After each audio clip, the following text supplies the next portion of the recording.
See, there you go, Henry. I love that. That's brilliant. Oh, bright light. Oh.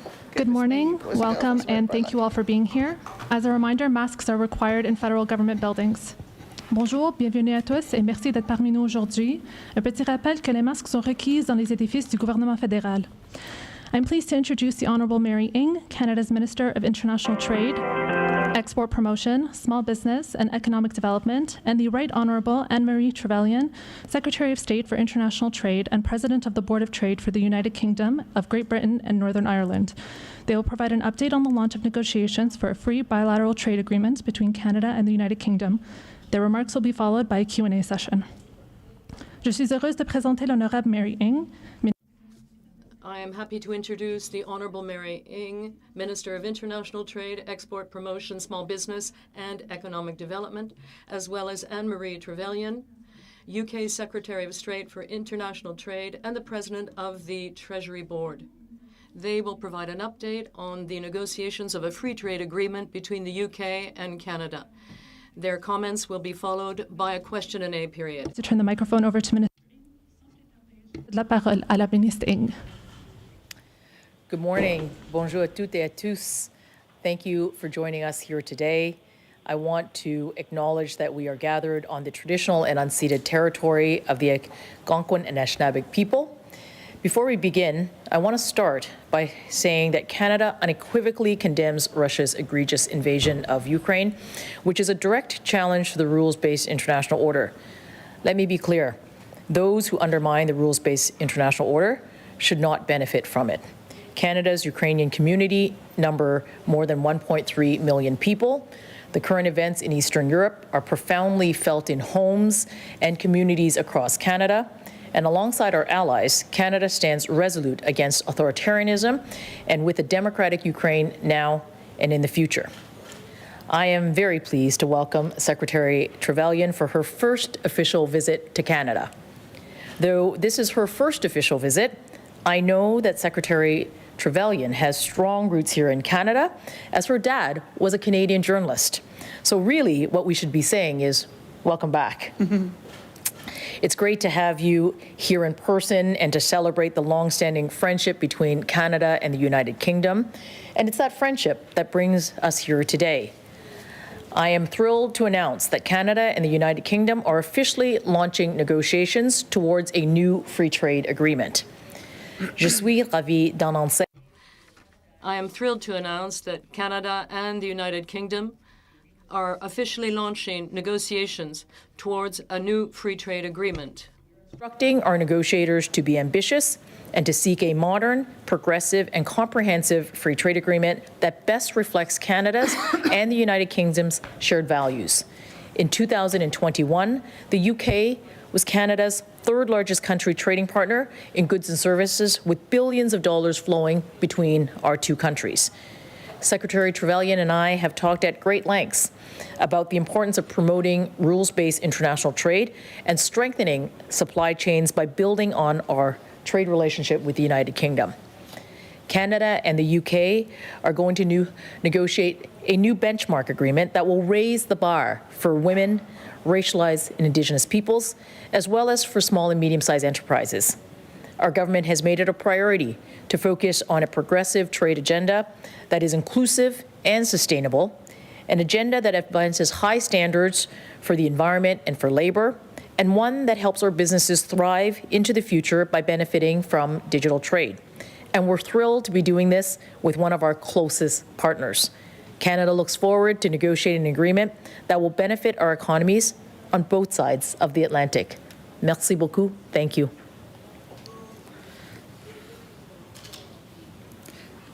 Canada is one of our closest allies. Our two nations have deep cultural and economic ties stretching back over centuries. We share huge ambitions for the future of trade, and together we are carving out a trade relationship that will shape our economies for decades to come. That's why I'm thrilled to be here in Ottawa to officially launch negotiations on a new, ambitious and progressive free trade agreement, building on a partnership already worth over £19 billion in 2020. Étant ici au Canada, je voulais profiter de l'occasion pour pratiquer mon français et m'adresser à certains. And I am also here today and hoping to use some of my French. We are delighted to be able to negotiate a free trade agreement and strengthen the rules-based order. This will allow both individuals and businesses in Canada and the UK to fulfill their potential. And I'm very anxious to be able to see what the possibilities of growth are for both of our countries and to shape the world of tomorrow. Of our existing trade relationship, as well as champion those areas where our two nations already excel, from our world-leading finance firms to our thriving tech startups. We want to go further and faster than ever before to boost trade in areas like digital, financial and legal services, and research and development. The UK is the second largest exporter of services in the world, and almost half of our exports to Canada were services in 2020. So we want to make it easier for British and Canadian businesses of all sizes to trade with one another by breaking down some of the non-tariff barriers that some small and medium-sized businesses feel have held them back. This deal will seek to secure ambitious and comprehensive digital provisions, which not only make it easier for us to trade with one another, but also to give consumers greater choice. So as both our nations strive for net zero by 2050, it will provide the foundations for carving out a cleaner, greener economy on both sides of the Atlantic. It will mean we can step up green trade by exchanging ideas, technology and expertise, from electric vehicles to carbon capture and storage. As two female leaders in trade, our determination to advance opportunities for women through trade and investment will shine through this FTA. We will strive towards including a dedicated gender chapter, which will help address barriers faced disproportionately by women in trade. And as the UK seeks CPTPP membership, the £8.4 trillion trade bloc of which Canada, of course, is a key member, this FTA will bring our two nations closer than ever before. It showcases the UK's commitment to building a truly global Britain, strengthening trade ties with fast-growing economies across the Americas. And finally, in light of the awful crisis unfolding in Ukraine, our FTA will strengthen our bonds as security allies determined to defend the international rules-based system. As partners in NATO, the G7, G20 and Five Eyes, we stand united in our shared commitment to the cause of freedom. Merci. We will now take questions from media. We will start in the room here and go to media on the phone afterwards. One question and one follow-up only. Nous prendrons maintenant des questions des médias.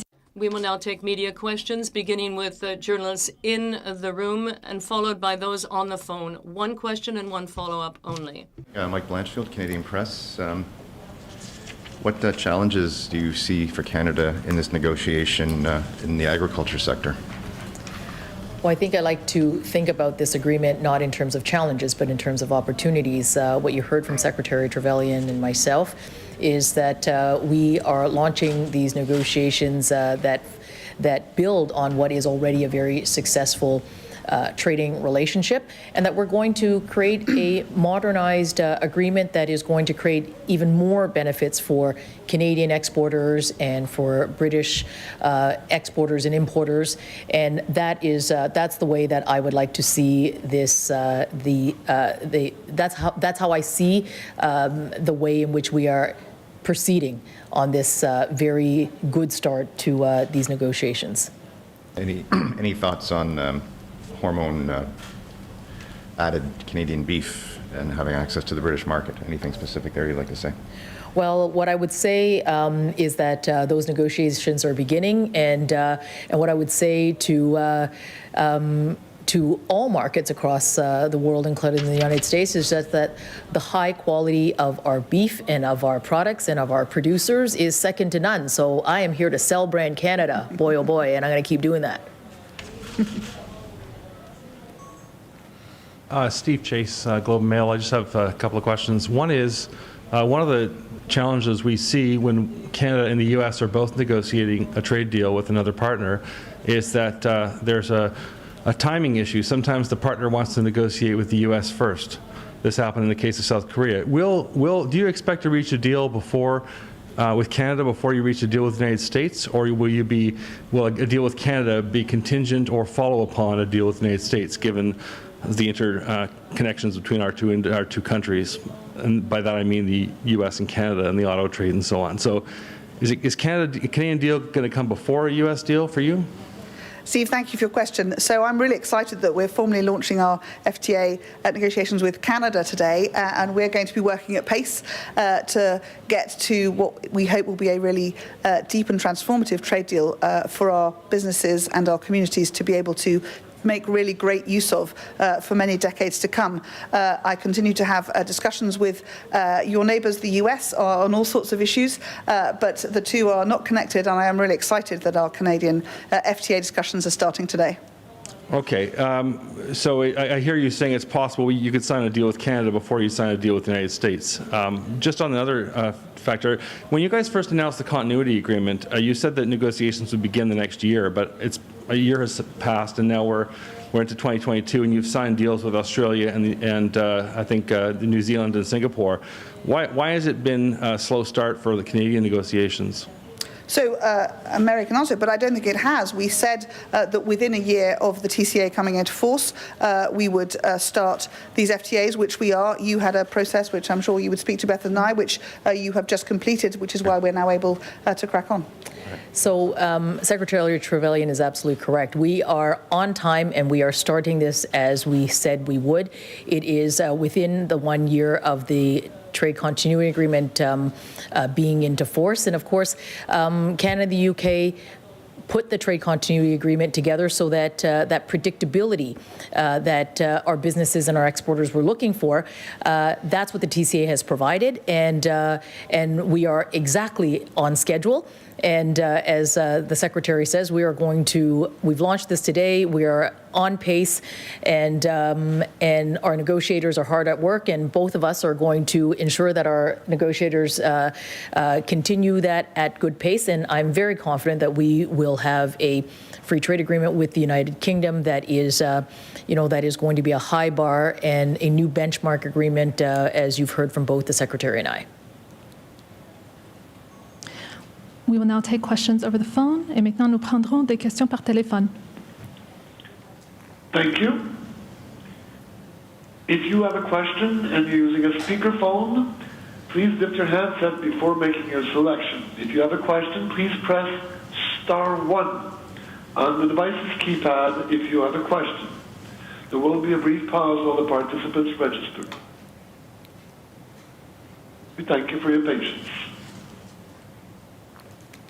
The first question is from Charlie Mitchell from The Times. Please go ahead. Your line is open. Hi there. We know that negotiations started informally on the CETA rollover in early 2018, which was essentially an MOU, but it wasn't signed until November 2020, so about 2.5 years later. What are the chances that you can agree a comprehensive free trade agreement, which is far more complicated, within a year, as you said to the Canadian press? Thank you, Charlie. So we are formally launching. Our teams have been hard at work for some time, and we'll be welcoming the Canadian delegation to London next week, which is great to get stuck into a wide number of chapter discussions, and we will work at the pace we can. We're very keen, as I have said before, that we should get quality over speed, but I think we are both focused absolutely on that, and we also are both focused on some key areas and what I would call perhaps a 21st century version of free trade agreements, which is going to be broad and brings forward, as we say, some of those areas on climate change and how we can work together with the multiplier effect that brings, alongside the really important issues to both of us of women's empowerment and making sure that SMEs and the flows and the opportunities for SMEs run by women and those from marginalised groups have every opportunity to access the finance and the opportunities to grow into the big companies that we see between our countries trading very strongly already today. Charlie, let me just give you a clarification on that timeline. We committed that we would enter into negotiations for an FTA within 1 year of the TCA coming into effect, so we've now done that. We've also said that within the launch of the FTA, we will endeavor to complete negotiations in 2 years. So we have our teams working hard. As the Secretary says, the Canadian team is heading to London, and we we have a schedule that includes the UK team here in Canada. So our negotiators are at work, and we've put our people to it, and they've already started working. Okay. Second question, have you pressed upon the Canadian government the need to boost supply of oil and gas to fill European shortfalls? So, as you know, Charlie, the Prime Minister is very focused on helping our European neighbours to find alternative oil and gas supplies to Russian ones, and we are working at pace with all our allies to think how we can assist in doing that, whilst, of course, continuing to focus on the fact that one of the solutions to this in the medium term is going at pace to move to clean and renewable energies so that we have less reliance on hydrocarbons across the piece. But I know that our Canadian partners are thinking very closely about how they can be part of that solution, and we will be continuing to work across governments to find, to be able to support those particularly European nations for whom this is a really big challenge.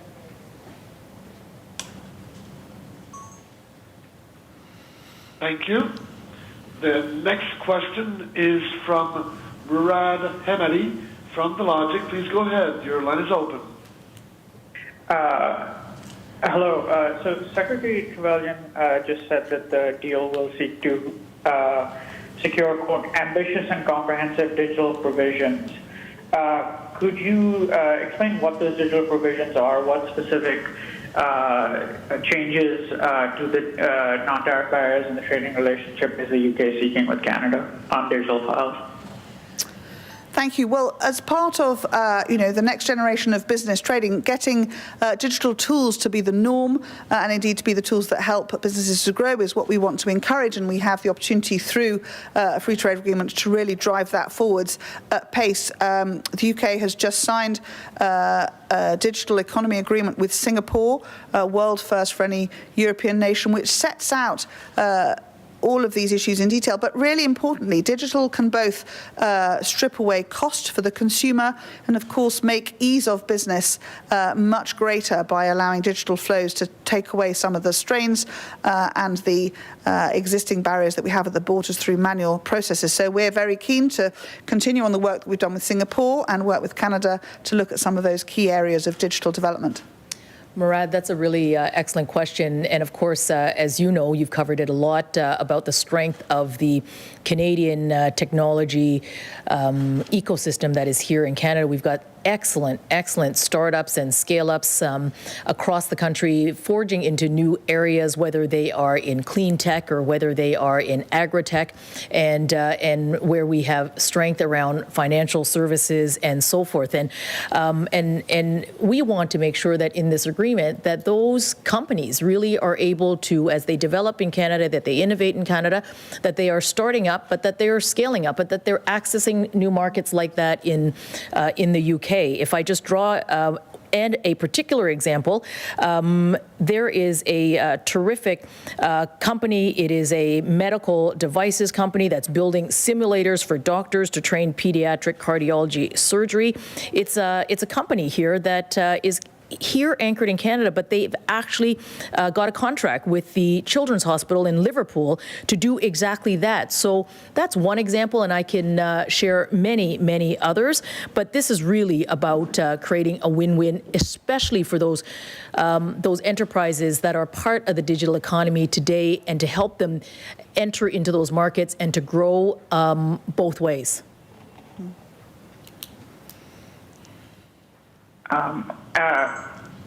Thanks, Minister. And just in terms of on another file, on the digital sales tax, the USTR has, had some pretty strong words for Canada about the consequences of Canada moving ahead with its own digital services tax. The UK has had a similar dispute of, and the possibility of Section 232 tariffs. Have you spoken with your UK counterpart about some kind of united front on the digital sales or digital services tax issue with the U.S. reaction? Well, Murad, I have certainly spoken to my colleague, the USTR, and look, here's what we're committed to do. We're committed to implementing a multilateral solution for digital services tax that has been arranged at the OECD, and we are confident that we are going to work with our partners, including the United States, at a multilateral solution. But Canada has also made a commitment to the people of Canada for fair collection of taxes. So should the multilateral agreement not proceed, it will be only at that time that we will implement the solution specific to Canada. But we are very encouraged, and we are very much working collaboratively with our multinational partners to implement that solution, which is a multilateral one, designed and through the OECD. So that is where our focus is, and I'm confident that that's what we will be doing. Thank you. The next question is from Janice McGregor from CBC News. Please go ahead. Your line is open. Good morning, Ministers. Thank you very much. I wanted to ask you both about your ambitions for expanding and liberalizing trade as it pertains to opening up government procurement contracts. This is an area not every country is willing to open up. The Americans never want to do this in their trade deals, but it was an important part of CETA. And as you think about the future Canada-UK arrangement, how much opening up should we expect of government contracts? Thank you. I think we were discussing procurement this morning in our bilateral meetings, and I think this will be an area that we will want to look at together and think about how, particularly as we look to some of the green trade and climate change challenges that we have, how we can work most closely together to effect the sort of changes to not only those industries but the supply chains across the piece that our businesses are now challenged to meet as they decarbonise in order to help us meet our net zero commitments by 2050. And of course, achieving that will in part be through slick and effective procurement change. So it will certainly be an area that we will all be discussing.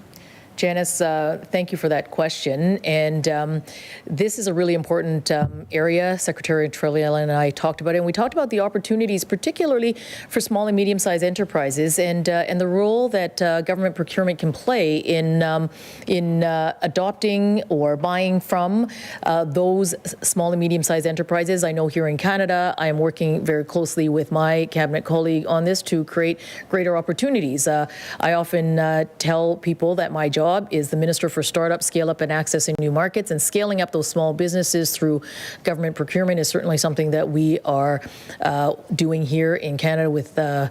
I'm doing that with my colleagues, but to be able to create opportunities for companies that are owned by women or that are owned by Indigenous peoples or racialized entrepreneurs. So there's a real opportunity there, and those negotiations, of course, are starting, but this is an area, I think, of opportunity that both Secretary Trevelyan and I see in this agreement.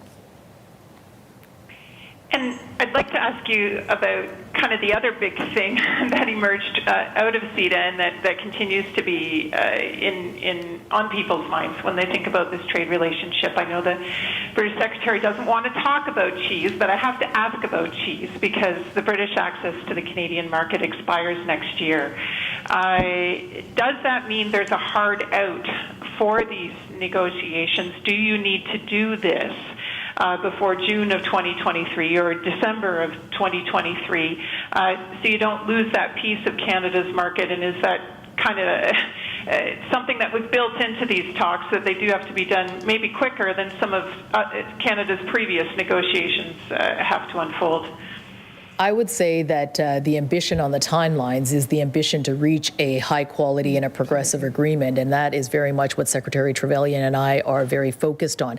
So the timeline has very much to do with how we can have a trade agreement that is a modern one, that provides opportunities for those businesses, like digital as an example, like those in the green economy, but also to ensure that we have the modalities that are just so important to both of our economies, as we are both very focused on economic recovery as a result of COVID-19. So those are that's what's driving our ambitions to work hard at the negotiations and to work hard on the timelines. It is the ambitions of trying to put something together that really will serve us in our economic growth and to grow in the green economy and in those areas around digital that is very much a part of both of our economies.